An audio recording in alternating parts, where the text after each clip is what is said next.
Crises present also extraordinary opportunities to search for innovative solutions out of the box. At the emergence of these gigantic challenges, all known solutions and approaches cease to operate. In addition, all relevant stakeholders might become increasingly modest and more receptive towards considering alternatives.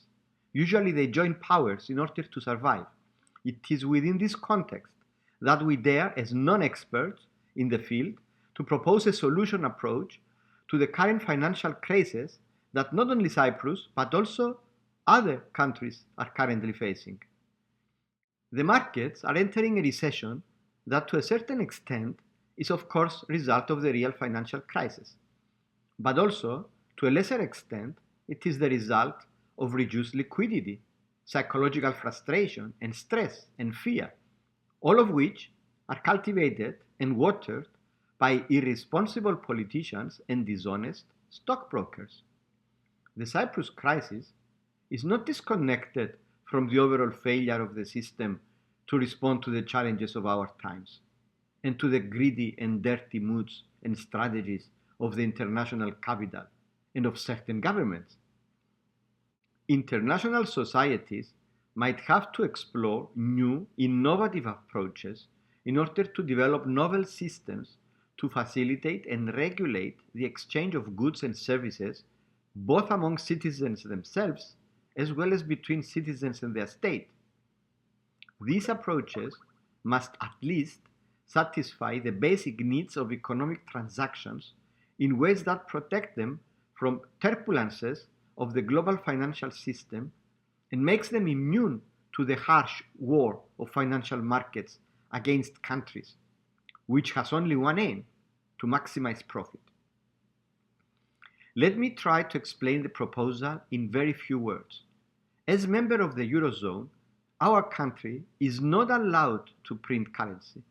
Nevertheless, Cyprus could still print a new type of electronic currency with which to pay at least a percentage of their salaries, of the pensions, as well as government contracts and other commitments. In practice, what we suggest is that the state creates through law a credit account of value to be estimated by its central bank such that liquidity is ensured. Subsequently, the state distributes credits in replacement of payments up to a certain percentage of its local obligations. This percentage could be, say, 20%, but in general, it could be regulated such that market liquidity would not create inflation.